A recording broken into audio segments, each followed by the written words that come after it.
안녕하세요. 저는 40대 결혼 7년 차 주부입니다.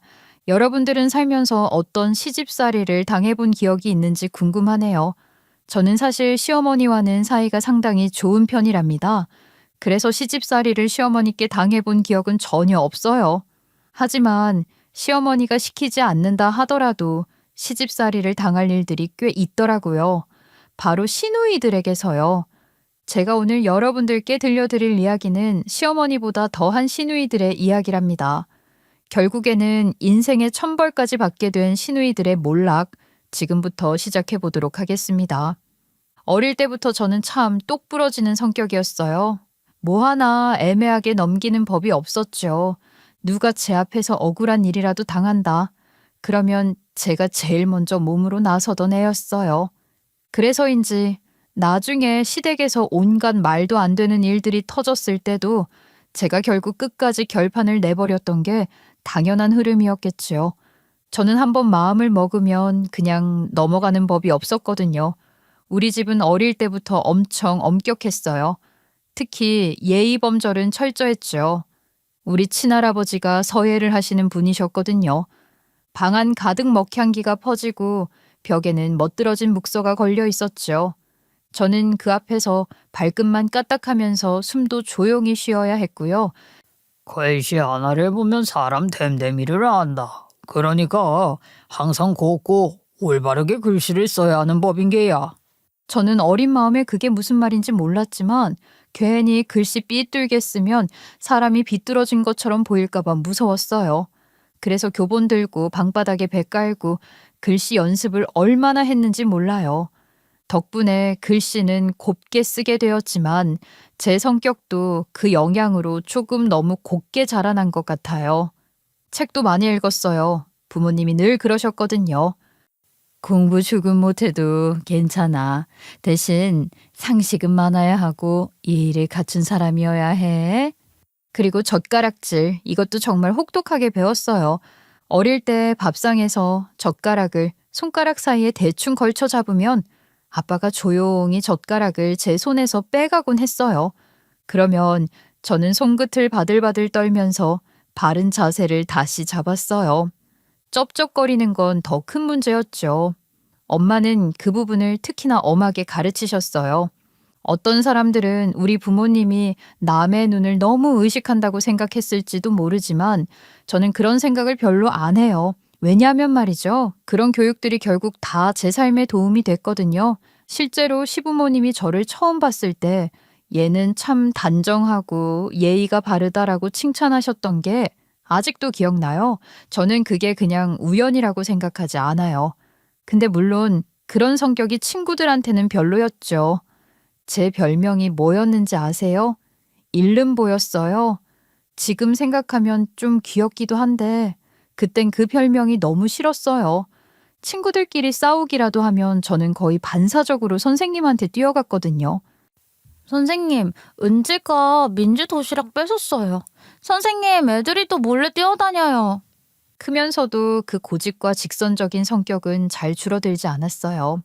특히 저는 어떤 문제든 흐지부지 넘어가는 걸 정말 싫어했어요. 말 한마디에 속에 있는 게 보여야 직성이 풀리는 사람이었죠. 그 바탕에는 제가 어릴 때부터 받아온 교육, 삶의 습관, 사람 대하는 태도 같은 것들이 다 있었던 것 같아요. 그렇다고 제가 막 전투적으로 살았다는 건 아니에요. 그냥 저답게 살았을 뿐인데 그게 누군가에게는 단호함이었고 누군가에게는 공포였고 또 누군가에게는 멋있다는 말로 돌아왔어요. 신기하죠? 하지만 제 성격 때문에 억울한 사람들 대신 나서준 적도 많아요. 어릴 땐 그게 다 정의감이라고 생각했는데 지금은 그냥 제 본성 같아요. 조금 튀고 조금 솔직하고 필요할 땐 날카로워지는 사람. 대학을 졸업하고 나서 저는 정말 운 좋게도 바로 취직을 할 수 있었어요. 저를 좋게 봐주신 교수님의 추천서 덕분이기도 했죠. 그렇게 저는 무역회사 사무직으로 첫 직장 생활을 시작했어요. 출장이 조금 있는 편이라 처음엔 걱정했는데 막상 회사 생활을 해보니까 그 출장이라는 게 생각보다 재밌더라고요. 새로운 도시도 보고 낯선 공기도 마시고 그러다 돌아오면 월급 명세서에 덜컥 붙어있는 출장 수당이 그렇게 기분이 좋았어요. 저는 그때 진심으로 이 회사는 제가 뼈를 묻어야 하는 회사라고 생각을 했어요. 그렇게 열심히 신나게 일하던 어느 날 지금의 남편을 만나게 됐어요. 너무 거창한 로맨스는 아니고 그냥 회사 지인을 통해 자연스럽게 소개받은 사이였죠. 근데 사람이 너무 편안하고 말도 잘 통하고 무엇보다 저를 존중해주는 느낌이 들어서 금방 마음이 가버렸어요. 그리고 몇 달 뒤 우리는 결혼 이야기를 나누기 시작했고 결국 양가 부모님께 인사를 드리러 가게 됐죠. 그날을 생각하면 지금도 기억이 선명해요. 남편 집에 들어서자마자 저는 깜짝 놀랐어요. 상다리가 진짜 부러질 것처럼 차려진 음식들, 잡채, 갈비찜, 전 종류만 3가지, 시어머니표 물김치, 시아버지가 좋아하신다는 두부조림까지 상이 꽉 차 있었어요. 아이고, 멀리서 귀한 손님이 왔는데 빈손으로 보낼 수가 있어야지. 많이 먹어요. 체하지 않게 꼭꼭 씹어서 말이야. 시어머니께서 웃으면서 말씀하시는데 그 얼굴에서 천사광이 뿜어져 나오더라고요. 시아버지께서도 저를 보고 반가워해 주시긴 했지만 뭐랄까 서예를 하시며 늘 마음을 정돈하시던 저희 친할아버지와 가까운 고지식함이 느껴지시는 분이었어요.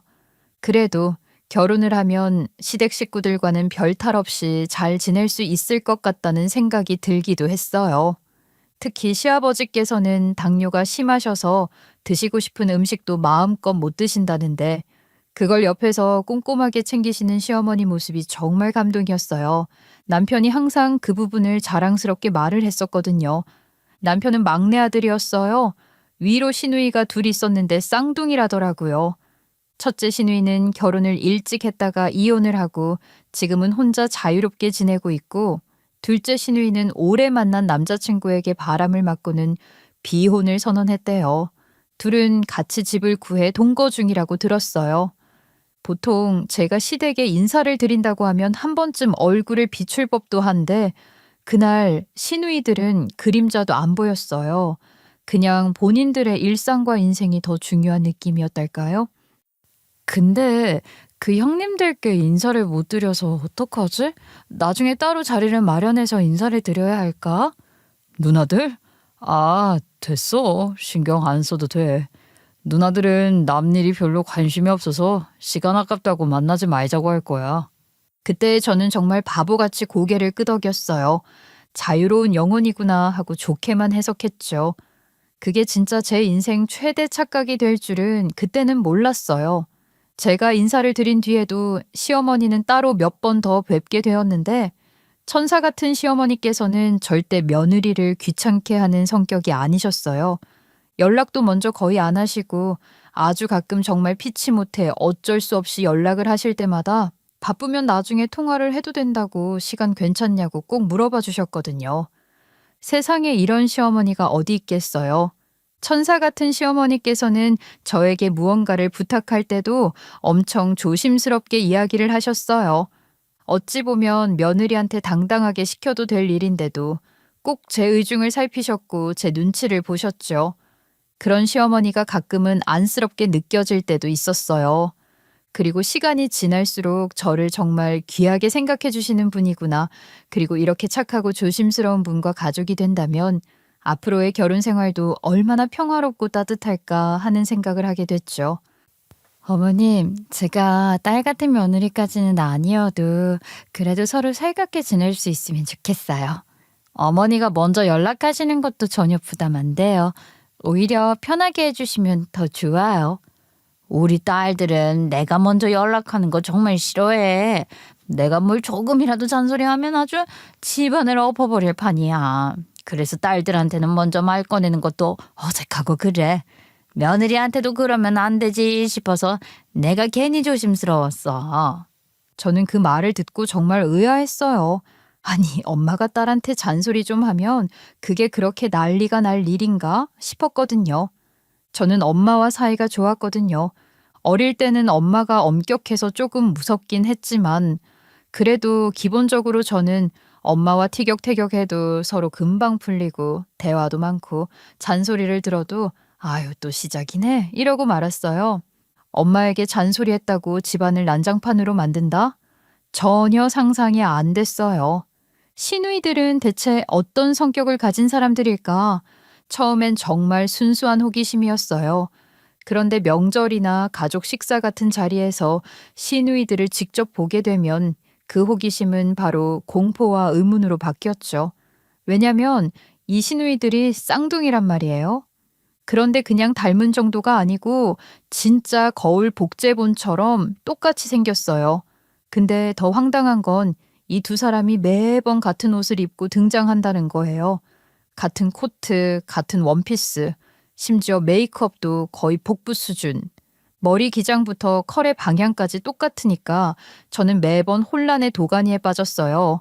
그런데 문제는 제가 헷갈려 하면 둘이 항상 동시에 저를 돌아보면서 이런 말을 하는 겁니다. 어머, 아직도 우리 구별 못해? 아, 진짜 눈썰미 없다. 우리가 그렇게 똑같이 생기진 않았는데 그냥 시댁 식구들한테 관심이 너무 없는 건 아니야? 저는 1년에 명절 2번, 가족 식사 몇 번 정도밖에 안 만났거든요. 그 짧은 시간에 어떻게 사람을 완벽하게 구별해요? 자주 보는 것도 아닌데 거기다가 일부러 저 골탕 먹이려고 똑같은 행색으로 찾아오면서 말이죠. 구별을 아직도 못하냐는 이 말을 들을 때마다 저도 조금 민망했죠. 근데 기가 막힌 건 다음이었어요. 제가 난처하게 웃으면 옆에서 시어머니가 오히려 절 변호해 주셨거든요. 아유, 며느리가 너희를 얼마나 자주 본다고 그러니? 1년에 몇 번 본다고 그걸 기억해? 엄마는 왜 맨날 며느리 편만 들어? 가족이면 그 정도는 구별하는 게 기본 아닌가? 저렇게 며느리만 감싸고 도니까 우리가 더 자주 찾아오기 싫은 거 아니야. 차별대우 쩔어 진짜. 이 상황이 너무 어이없어서 저는 밥을 먹다가도 젓가락을 멈출 수밖에 없었어요. 나이가 몇인데 말투는 어쩜 그렇게 초딩스러운지. 그런데 더 놀라운 건 시아버지까지 시누이 편을 든다는 거였죠. 속 시끄럽게 누구 편을 들고 그래. 그래도 며느리가 조금 더 눈썰미가 있었으면 좋긴 하지. 아직도 구별 못한다는 건 좀 그렇지 않냐? 그렇게 말하시면서 저를 살짝 힐끗 보는데 제가 틀린 사람처럼 느껴지는 거예요. 문제는 시아버지가 그렇게 시누이들의 편을 들면 시누이들이 깃털이라도 달린 것처럼 더욱 날뛴다는 거였죠. 시어머니께 대놓고 엄마 때문에 집에 오기 싫다고 난리를 치는데 순간 머릿속이 멍해질 정도였다니까요. 세상에 시누이들이 이런 성격이라서 시어머니가 연락하기 어색하다고 했던 거구나 싶었죠. 내가 무슨 며느리 편만 든다고 그래. 그냥 며느리는 가족이 된 지 얼마 안 됐으니까 헷갈릴 수 있다고 한 거지. 가족이 된 지 얼마 안 된 것보다 가족이라는 게 중요한 거 아니야? 됐어. 엄마가 뭐 아들만 편애한 게 하루 이틀이야. 우린 익숙해. 그걸 지켜보는 제 입장에서 시어머니가 너무 불쌍하게 느껴졌어요. 다들 시어머니에게 몰아붙이는데 저는 며느리 입장에서 끼어들 수도 없고 시어머니 편을 들어줄 사람은 아무도 없는 건가? 이런 생각까지 들더라고요. 그러다 보면 제가 시어머니 편을 들어야 하나 싶다가도 그러면 또 저만 더 이상한 사람이 될 것 같아서 차마 나서지 못했어요. 상황이 이렇게 기묘하게 돌아가니 저는 점점 깨닫기 시작했죠. 이 집에서 제 역할은 단순히 막내 아들 며느리가 아니라 때로는 시어머니를 대신해 욕바지가 되기도 해야 하는 포지션이라는 걸요. 겉으로는 아무 일 없는 것처럼 보이지만 그 집안 속엔 기묘한 균열이 숨어 있었고 그 균열은 시간이 갈수록 아주 선명하게 제 눈앞으로 드러나기 시작했어요. 더 웃긴 건요. 남편도 찍소리를 못했다는 사실이에요. 제가 보기엔 막내 아들이면 보통 예쁨도 받고 존중도 받고 우리 집 기둥하면서 대접받을 만하잖아요. 근데 우리 집은 달라도 너무 달랐어요. 시아버지는 완전 딸바보라서 무슨 일이 있어도 시누이 편만 들고 시어머니는 시누이들의 저돌적인 기세에 완전히 눌려서 아무 말도 못하더라고요. 거기다 남편은 입을 꾹 다물고 고개까지 푹 숙이고 앉아 있어요. 정말 그 모습을 보고 있으면 이게 가족이 맞나? 이 생각이 아주 자동으로 떠올랐죠. 그래, 시어머니 편 내가 든다. 누군가는 시어머니 옆에 서줘야 한다고 생각했어요. 제가 어릴 때부터 불의를 못 참는 성격이라고 말씀드렸잖아요. 그래서인지 이런 상황을 눈앞에서 보면 제 속에서 알 수 없는 에너지가 뿜어져 나와요. 그냥 보고 넘길 수가 없더라고요. 가족이라는 사람들이 이유도 없이 시어머니를 소외시키고 말로 찍어 누르고 자기들끼리 편먹는 것 같아서 저는 그 장면이 너무 불편하고 화가 났어요. 내가 이걸 그냥 보고만 있을 순 없죠. 말 수 없는 아들의 무슨 말만 하면 잡아먹으려 드는 시누이들의 시아버지는 더 어이없어요. 시누이만의 아버지라도 되는 듯 무조건 딸들 편만 들고요. 정작 자신이 당뇨 때문에 고생할 때 누가 옆에서 지키고 있는지는 잊은 것 같더라고요. 시어머니는 정말 말 그대로 병수발을 다 들어주고 계시거든요. 뭐 건강이 좋아질 때까지 일시적으로 돕는 수준이 아니라 수십 년 동안 꾸준히 챙겨오신 거예요. 그런데 시아버지는요, 마치 모든 걸 본인이 잃었다는 듯 너무 당당하게 굴더라고요. 내가 젊었을 때 사업 크게 해서 번 돈으로 우리가 이렇게 편하게 사는 거지. 내 돈으로 애들 대학 보내고 용돈도 주고 너희들 먹여 살렸잖아. 또 왜 애들 불편하게 그런 이야기를 하고 그래요? 불편하긴 뭐가 불편해. 쥐들이 누구 덕에 잘 먹고 잘 살았는지는 알아야지. 물론 시아버지의 공이 없다고는 할 수 없죠. 정말 젊었을 때 큰 사업을 하셨고 그때 번 돈으로 지금까지 가족들이 먹고 살 수 있었던 건 사실이니까요. 그건 인정해야죠. 그렇다고 해도요. 이 집에서 실질적으로 희생하고 감정노동하고 고생하는 사람은 시어머니인데 아무도 그걸 몰라주더라니까요. 시누이들은 뭘 그렇게 잘했다고 왕대접을 해주는 건지. 둘이 같이 살고 있는 집 있잖아요. 그 집도 시아버지가 사주신 거더라고요. 시집살이는 생각보다 별거 아니었어요. 저는 결혼만 하면 시집살이를 아주 혹독하게 한다. 며느리는 부엌에서 쭈그리고 있다. 이런 상상을 했었거든요. 근데 우리 시어머니는 저를 정말 많이 배려해 주셨어요. 제가 집안일을 하면 늘 우리 며느리 힘든데 내가 할게 하면서 말리셨고 제가 주말에 늦잠이라도 자면 살금살금 방문을 닫아주시는 분이었어요. 남편과 저는 맞벌이였기 때문에 자녀 계획을 조금 미루고 있었어요. 제 커리어를 쭉 이어가고 싶었고 아이를 낳으면 경력 단절이 걱정되기도 했고요. 그런데 시아버지가 너무 성급하셨죠. 애는 빨리 나와야 해. 늦으면 힘들어. 너희가 다 누구 덕에 이만큼 먹고 살았냐. 내가 손주 보여달라고 말을 하는 걸 무시할 처지야, 어? 이 말을 양념처럼 매번 붙이시니 결국 저희는 일찌감치 아이를 낳게 됐어요. 제가 경력 단절 때문에 고심하고 있을 때 시어머니께서 정말 큰 결심을 하신 듯 제 손을 꼭 잡으셨어요. 내가 손주 봐줄 테니까 걱정 말고 일 다녀. 네가 아까운 애잖아. 어머님, 정말 감사해요. 그 말에 저는 얼마나 마음이 놓였는지 몰라요. 그래서 아이를 낳고 육아휴직을 채운 뒤 저는 다시 복직했죠. 그 덕에 회사에서도 제 자리를 잃지 않을 수 있었고요. 근데요, 신경도 안 쓰던 시누이들이 이 사실을 두고 난리를 치는 거예요. 명절에 저를 따로 불러내더니만 생색을 지들이 내는 거 있죠. 올케, 우리 엄마한테 얼마씩 주고 있어?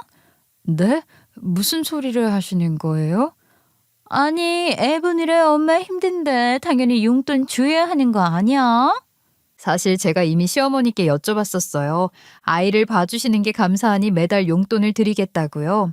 그때 한사코 거절하신 게 시어머니셨거든요. 손주 보는 재미 얻어가는데 돈까지 받으면 염치 없다고요. 당연히 저는 이 사실을 시누이들에게 말을 했더니 난리를 치더라고요. 용돈을 안 준다고? 진짜 우리 올케 쫌생이가 따로 없네. 그럼 그 자리에서 용돈 달라는 말을 어떻게 하니? 우리 엄마도 참 며느리 하나 잘못 만나서 고생만 한다. 두 사람이 번갈아가며 저를 공격하는데 제가 숨을 못 쉬겠더라고요.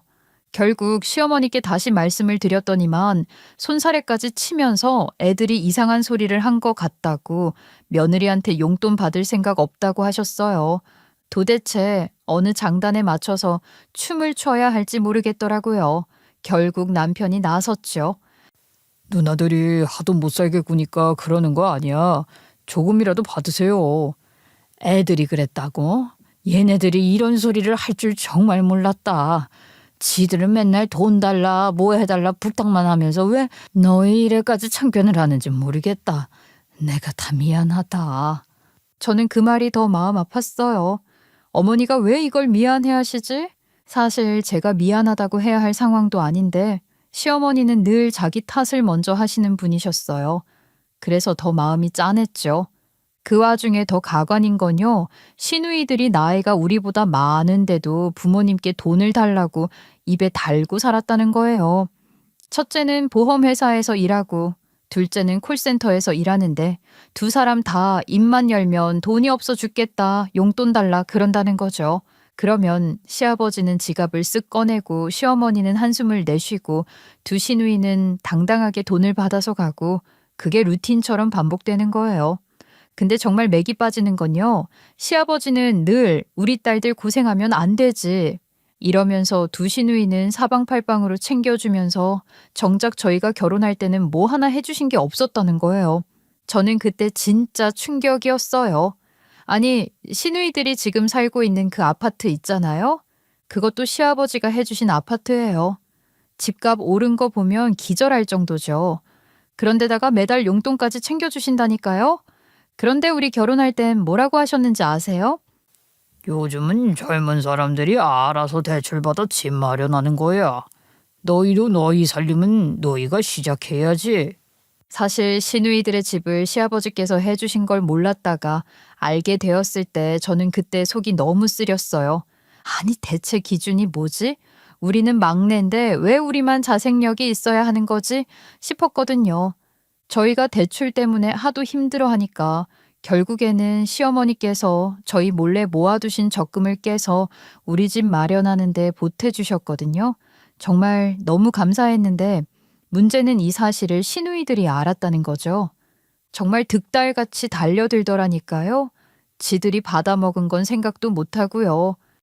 엄마, 그럴 돈 있으면 우리부터 챙겨야지. 왜 직장도 빵빵한 쟤네한테 몰아줘? 우린 엄마 아빠 없으면 못 살아. 진짜 너무해. 우리가 한 달에 들어가는 생활비가 얼만데. 그럴 돈 있으면 우리부터 챙겨야지. 그 욕심이 비단 두 사람의 욕심만은 아닌 것 같았어요.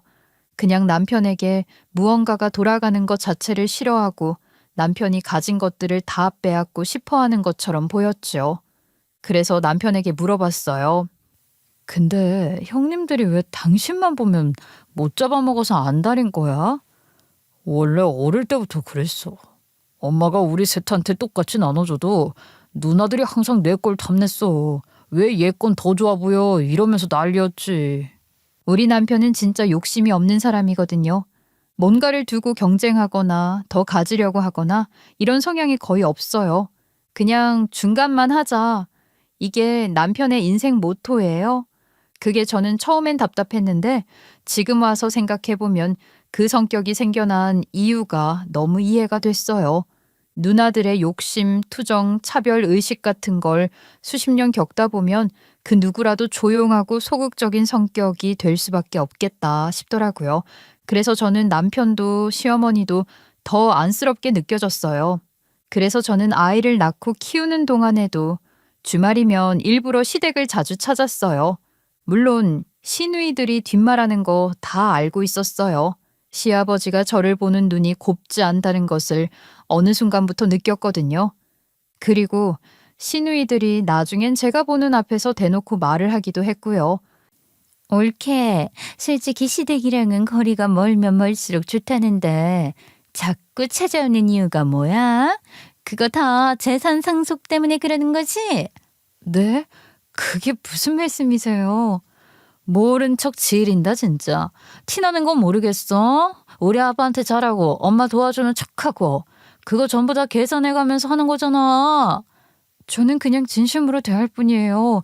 시부모님이잖아요. 네가 그런 거짓말을 믿는다고. 여기서까지 속이려고 들어? 속이려는 게 아니라 진짜라고요. 저요. 아버님 재산이 얼마인지도 모르는데 무슨. 속이 진짜 뒤집어졌어요. 시어머니를 챙기고 있다 보니 자연스럽게 시아버지도 챙기게 된 거였는데 그걸 여우짓으로 몰아붙이다니요. 더 웃긴 건 시아버지는 그 나이 먹고도 시누이들에게 노란하고 있다는 것이었지요. 결국에는 저에게 집에 자주 찾아오지 말라고 대놓고 말을 하시더라고요. 그 이후로 저는 명절 외에는 시댁에 갈 수가 없었어요. 제가 가도 싸늘한 분위기일 게 뻔했으니까요. 그래도 시어머니는 가끔 저를 따로 불러주셨어요. 우리 며느리 밥이나 먹자. 어딘가 한 군데라도 바람 좀 쐬러 가자. 그래서 조용히 카페에서 만나고 공원에서 산책도 하고 쇼핑도 하기도 했죠. 그 시간이 저는 너무 좋았어요. 시어머니도 마찬가지였고요. 근데 그마저도 오래 못 갔어요.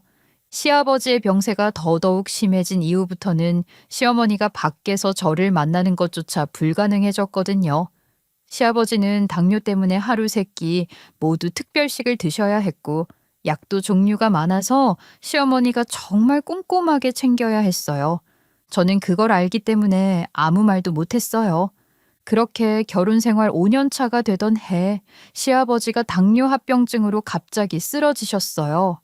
폐에 물이 차서 급성 호흡 부전까지 왔고 의사도 정말 조심스럽게 마음의 준비를 하셔야 한다고 말을 하더라고요.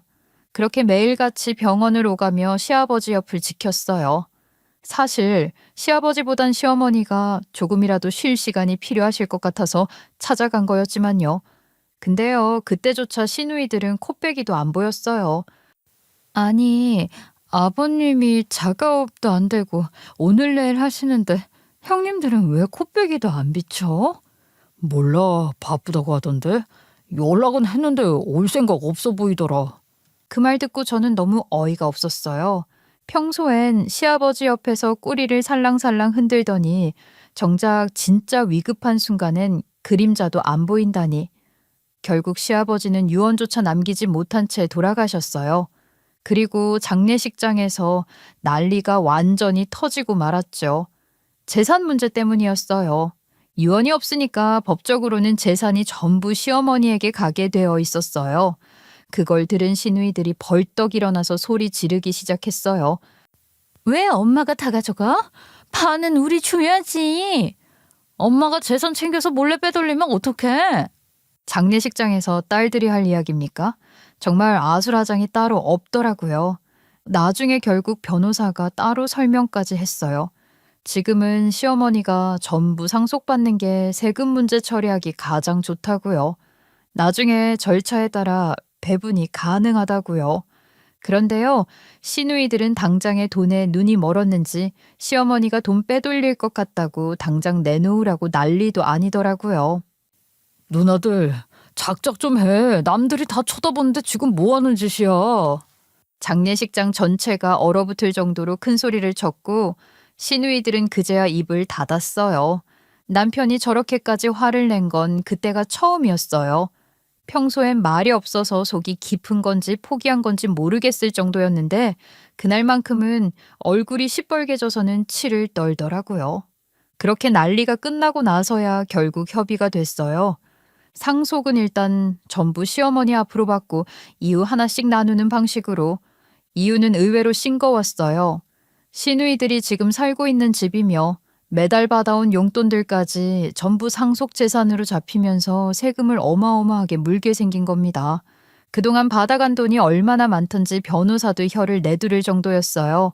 그렇게 받아놓고도 장례식장에서 그 난리를 친 것이었다니. 근데 그 와중에도 시어머니는 아무 말도 안 하셨어요. 누가 뭐라고 떠들든 누가 우기든 그냥 조용히 앉아 계셨어요. 돌아가신 시아버지 생각에 충격이 크셨던 건지 아니면 딸들이 저지르는 꼴이 너무 익숙해진 건지 그건 잘 모르겠지만요. 그런데 더 가관인 건 시아버지가 돌아가신 이후 시누이들은 시댁의 발길을 아예 끊었다는 거예요. 자기들이 그렇게 상속에 목숨 걸더니 정작 시어머니가 혼자 남은 집이 썰렁하다고 말씀하실 때도 한 번을 안 왔어요. 그래서 자연스레 남편과 제가 더 자주 시댁에 갔어요. 장 보러 가고 집 청소 좀 도와드리고 겨울이면 난방 잘 되는지 체크하고 이렇게 작은 일들 하나하나 챙겼어요. 하지만 그 평온도 오래가지 않았죠. 시아버지 돌아가시고 2년 정도 지났을 때였어요. 시어머니가 갑자기 쓰러지셨어요. 어지럽다고 멀미처럼 속이 울렁거린다고 하셨는데 병원에 가서 검사를 해보니 뇌에 혹이 생겼대요. 수술을 바로 해야 합니다. 위치가 좋지 않고 신경을 건드릴 가능성이 높아 후유증이 남을 수 있어요. 암인지 여부는 수술을 해봐야 알 수 있습니다. 그 말을 듣는 순간 저는 온몸에 힘이 쭉 빠졌어요. 우리 어머님 평생 남편 수발 들고 집안일 혼자 하고 딸들 챙기고 그렇게 고생했는데 왜 이런 일이 일어나는 걸까 싶어서요. 저는 그 자리에서 남편 손을 꽉 붙잡고 울컥했어요. 남편도 말은 못하고 눈만 붉어졌어요.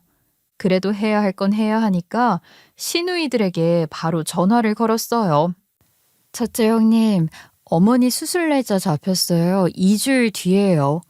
그래서 평간호는 누가 할 건데? 간병인을 쓰는 게 좋지 않을까 싶어요. 저도 회사에 다니고 있고 형님들도 바쁘시잖아요. 간병인?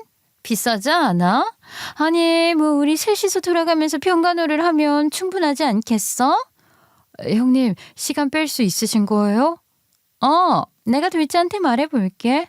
그래도 엄마가 수술하는 건데 병간호를 우리가 돌아가면서 하는 게 낫지. 영 모르는 사람 두는 것보다. 네, 어머님도 좋아하실 거예요. 오히려 잘 됐다고 생각했어요. 저도 제가 병간호를 하는 게 마음 편안했으니까요. 셋이 돌아가면서 교대로 하면 연차도 하루만 쓰면 될 것 같았죠.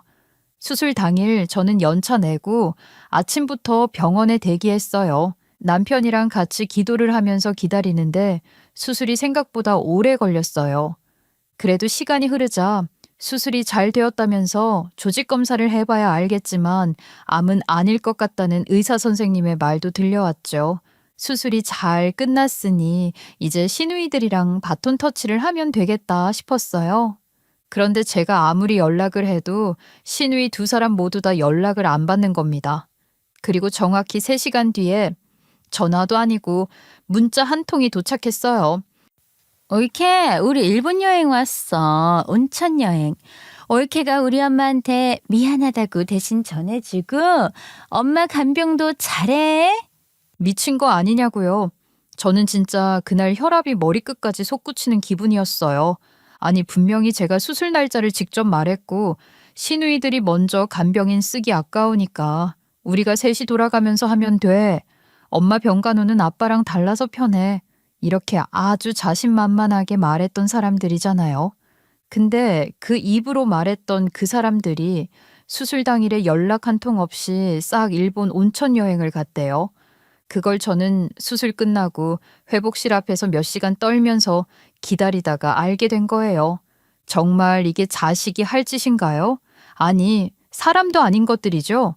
그제야 제가 간병인을 구하려고 병원 측에 문의했더니 바로 구하는 건 어렵다고 대기를 걸어두라는데 순간 벙쪘어요. 입원 기간이 무슨 몇 주도 아니고 딱 3일인데 이걸 공백 없이 제가 연차를 쓰고 채워야 하는 상황이 된 거죠. 그래도 어쩌겠어요. 사람이 없는걸요. 소리 지른다고 누가 나타나는 것도 아니고 퇴원 전 주말이 끼어 있어서 저는 결국 연차를 하루 더 쓰고 3일 동안 밤낮 없이 시어머니 옆에서 간병했어요. 눈 뜨고 있으면 어머니 살피고 잠깐 눈 붙였다 깨면 팔 저려 있고 식은땀이 줄줄 나고 그렇게 밤을 버텼어요. 시어머니께서 마취해서 천천히 깨어나셨는데 눈을 간신히 뜨시자마자 목이 마르다고 어눌한 발음으로 말씀하시는데 제가 심장이 덜컥 내려앉더라고요. 어머니 지금 금식이라 물을 드시면 안 돼요. 조금만 참아주세요. 저도 말하면서 미치는 줄 알았어요. 곁에서 물도 못 들이는 그 상황이 너무 괴로운 거예요. 그래도 약이 어느 정도 잘 들어서 통증도 조금 가라앉았고 조직 검사까지 들어갔는데 의사 선생님이 암은 아니라고 하시더라고요. 그때 시어머니께서 힘겹게 눈동자를 굴리시더니 제게 조용히 물어보셨어요. 왜 너 혼자 있냐? 애들은? 그이는 잠시 집에 들러서 옷 가지고 온대요. 아, 지금 왔네요. 너만 왔어? 네 누나들은? 누나들 일이 바빠서 오늘은 못 온대. 시어머니 속상할까봐 남편이 둘러댄다는 건 알았지만 얼마나 어이없던지요. 뭐 이쁘다고 온천 여행 간 신우들을 변호해줘요. 그래서요. 그냥 제가 질러버렸어요.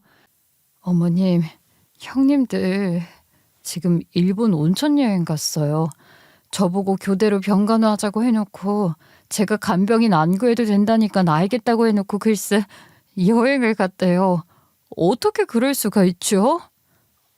어딜 가? 온천 여행?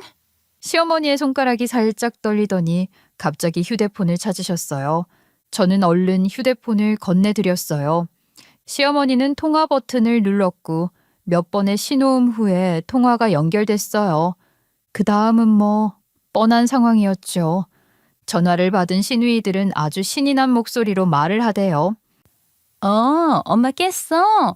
엄마 눈 금방 뜰 줄 알았지 뭐. 암이래? 아니래? 암튼 엄마는 잘 버틸 거야. 며느리한테 병간호 잘 받아. 간병인 쓴다고 하길래 우리가 괘씸해서 엄마 병간호하라고 했어. 잘했지? 갈 때 선물 사갈게. 너네 정말 온천 여행을 간 거야? 일본으로? 내가 수술을 하는데. 수술이 뭐 별거야. 요즘 의술 좋고 엄마도 잘 깼잖아. 우리 이 여행 엄청 오래전에 계획한 거란 말이야. 암튼 선물로 과자 사갈게. 깔깔 웃으면서 이야기를 하는데 저는 그때 귀에 있는 혈관이 하나씩 터지는 기분이었어요.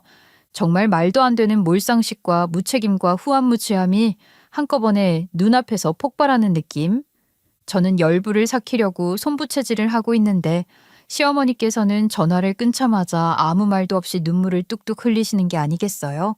그 눈물이 그냥 슬픈 눈물이 아니라 한참 어딘가 깊은 데서 끓어오른 분노와 서러움이 섞여 있는 그런 눈물이었어요. 그 모습을 본 우리 남편도 당황해서 황급히 다가갔죠. 엄마, 왜 울어? 어디 아파? 뭐가 불편해? 남편이 급하게 물으니까 시어머니가 가슴을 퍽퍽 치면서 꺽꺽거리시는 거예요. 그 순간 저는 직감했어요. 이건 몸이 아파서가 아니라 딸들 때문에 속이 터져서 우시는 거구나. 저는 안절부절하고 있는 남편에게 가만히 있으라고 눈치를 주었어요. 속 안에서부터 끓어오른 눈물을 다 쏟아내야 속이 후련한 법이니까요. 그런데 한참 울던 시어머니께서 갑자기 어디론가 전화를 걸기 시작하셨어요. 저와 남편은 영문을 몰라 가만히 있었죠. 시누이들한테 전화를 걸어서 한바탕 쏟아내려 하시나 싶었는데 전화를 받은 사람은 남자였어요. 변호사님, 저 오랜 시간 준비했던 그거 이제 할게요. 변호사라니요? 저와 남편은 동시에 쳐다보곤 무슨 일이 벌어질지 몰라 입만 떡 벌리고 있었지요. 시어머니께서는 어눌한 발음으로 열심히 통화를 하셨어요. 그동안 보내드린 자료 다 가지고 있냐? 바로 준비할 수 있는 거냐? 정말 하나도 못 알아들을 이야기들을 쏟아내셨죠. 시어머니께서는 통화를 마치고 나서 피곤하다며 다시 서서히 눈을 감으셨어요. 저희에겐 설명을 하나도 해주지 않으시고요. 그 얼굴엔 울다 지친 사람 특유의 허전한 표정이 떠 있었지만 이상하게도 저는 그 얼굴에서 오래된 결심의 흔적을 본 것 같았어요. 그러다 2시간쯤 지났을까? 병실 문이 똑똑하고 2번 두드려지더니 문이 조심스럽게 열렸어요. 정장을 아주 반듯하게 차려입은 남자가 들어오는 거예요. 주무시고 계신가요? 의뢰인님께서 부탁하신 서류를 가지고 왔는데 먼저 읽어보시겠어요? 저는 그 두꺼운 봉투가 왜 이렇게 무겁게 느껴지는지 모르겠더라고요. 남편이 조심스럽게 봉투를 열었는데 첫 페이지에 큼지막하게 적힌 글자가 눈에 딱 들어왔어요. 파양 재판. 저와 남편은 순간 심장이 멎은 줄 알았어요. 파양 재판이요? 살면서 드라마나 뉴스에서도 거의 못 들었던 단어였는데 실제 문서에 그 글자를 보고 있으니 손끝이 찌릿하게 저리더라고요.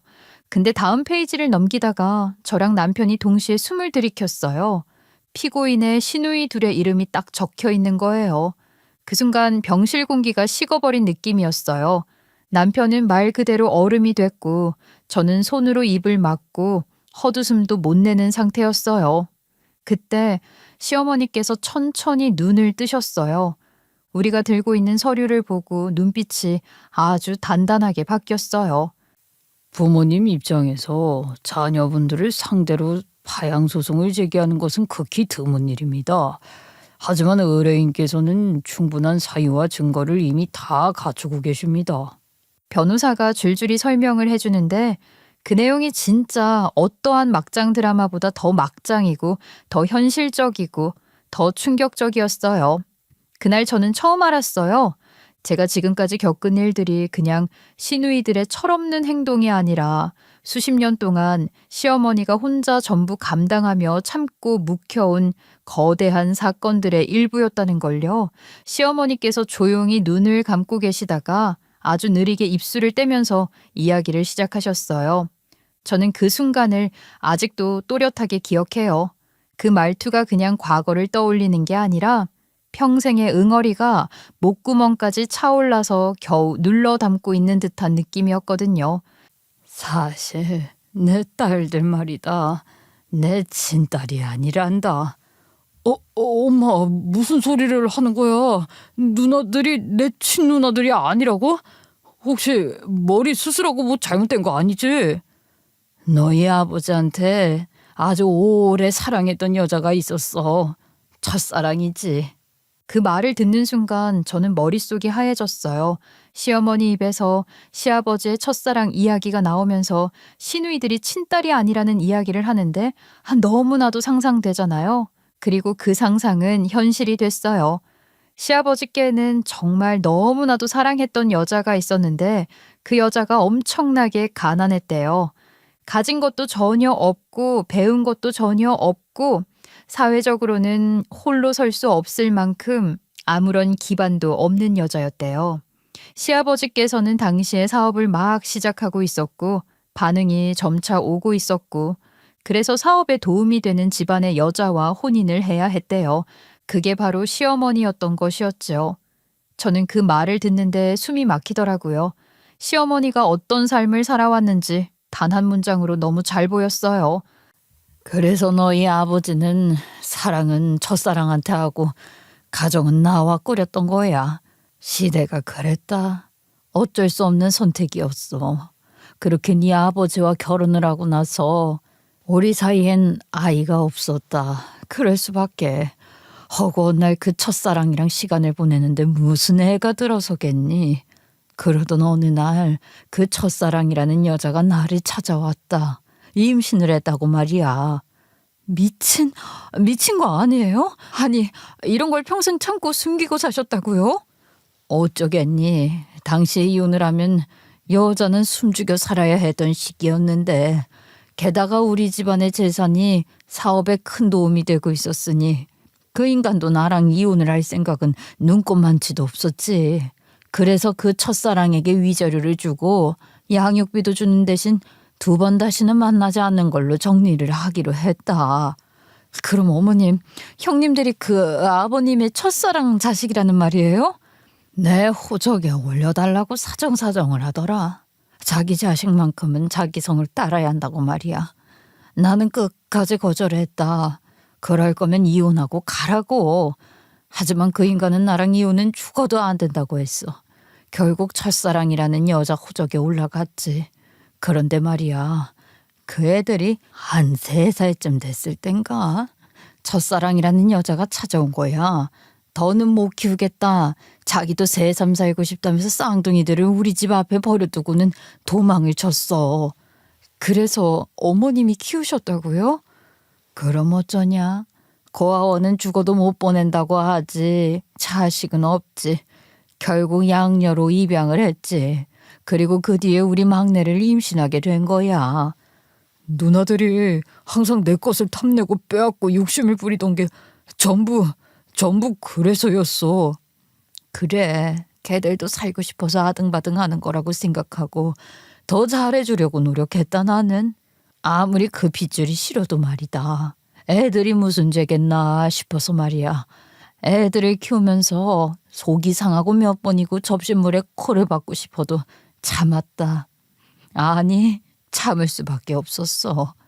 내 친정이 무너지면서 그 인간이 주는 생활비로 친정의 생활비를 주고 눈치를 보면서 살 수밖에 없었으니 참 신도 원망스러운 게 우리 집안은 쫄딱 망했는데 남편 놈 사업은 승승장구를 하더라. 나보고 이 집안을 벗어나지 말라듯이 말이야. 한마디로 처지가 뒤바뀌면서 시어머니는 을이라는 입장이 되고 말았던 것이었어요. 영악한 시누이들은 그 사실을 알고 더 교묘하게 남편의 것을 탐내고 심술을 부렸고 시어머니에게 배악질을 하면서 본인들이 누구인지 똑똑히 보라는 것처럼 행동을 했던 거죠. 을이라는 말에 저는 심장이 철렁 내려앉았어요. 시어머니가 왜 그렇게 억울하면서도 참고 살았는지, 왜 시누이들에게 별말도 못하고 손발 다 맞춰주며 살아왔는지 모든 게 이해됐어요. 제가 지금까지 알고 있던 시댁의 모습이 겉껍데기였다는 거였어요. 그 안에서 시어머니가 어떤 일들을 삼키며 살아왔는지, 남편이 왜 늘 시누이들 앞에서 작아져 있었는지, 왜 시누이들이 저를 보자마자 경계하고 비아냥거리고 괴롭혔는지, 이 모든 질문의 답이 한순간에 다 풀린 거였죠. 그리고 저는 그 순간 확실히 느꼈어요. 이 파양 소송은 단순한 소송이 아니라 시어머니의 평생 마지막 결심이자 인생 전체를 건 해방 선언이라는 걸요. 어머님은 최선을 다하셨어요. 남의 자식을 자기 자식처럼 키우셨잖아요. 그냥 남도 아니고 상간녀의 자식을. 그래, 나도 최선을 다했어. 내 자식처럼 품어보려고 원망스러울 때도 많았지. 내가 왜 이런 아이들을 키워야 하나 싶은 순간도 많았어. 그래도 내가 먼저 다가가면 나중엔 마음의 문을 열겠지. 그렇게 생각하고 억지로라도 사랑을 주려고 했어.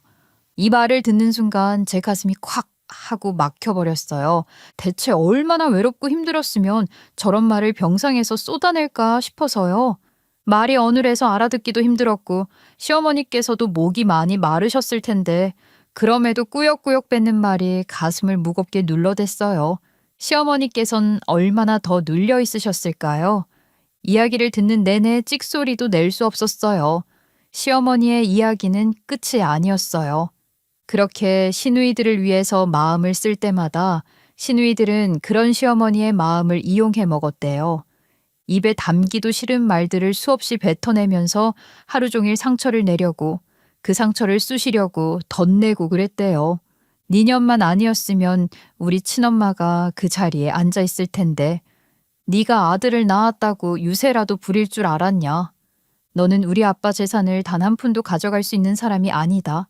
그런 말들을 수도 없이 들었답니다. 누가 누구한테 할 소리인 건지. 불륜의 씨앗이 감히 뱉을 수 있는 말인가요? 엄마는 그런 소리를 들으면서 왜 한 번도 말을 안 했어? 왜 아픈 티를 내지 않았냐고. 내면 뭐하냐. 집안에 내 편을 들어주는 사람이 하나도 없는데 너는 어릴 때부터 네 누나들이 괴롭혀도 그냥 참고 살았잖아. 그게 다 내 탓 같았다. 내가 너를 찍소리도 못하는 놈으로 키운 것 같아서 나도 더 말을 못했어. 내가 다 알아차렸어야 했는데. 그래서 나는 남몰래 기록을 해두었다. 그것들이 나에게 상처를 줬던 그 말들을 하나하나 기록해뒀어. 기록이요? 문자며 전화며 다 녹음해뒀다. 요즘 휴대폰은 자동으로 녹음이 되지 않겠니? 예전 같았으면 지우고 치워버렸을 거 하나하나 저장을 해뒀어. 처음엔 증거라는 생각보다 혹시 얘네가 나중에 정신 차리면 내가 어디서부터 상처받았는지 알려주고 싶어서 모아둔 거였어. 하지만 시어머니께 그런 기회는 찾아오지 않았던 거죠. 오히려 폐악질은 더더욱 심해졌다고 했어요. 저와 남편이 모르게 시아버지가 돌아가신 이후 시어머니를 더 괴롭혀 왔더라고요. 재산 관련해서 그렇게 쪼아대고 욕을 하고 그 돈 단 한 푼도 쓰지 말고 본인들을 위해서 냅두라고. 아니 차라리 빨리 몸에 문제라도 생겨서 시아버지 곁으로 가는 게 도와주는 거라고 난리를 쳤더라고요. 그 말들이 얼마나 괴랄하고 아프던지 저까지 숨이 안 쉬어지고 눈물이 날 것 같았어요.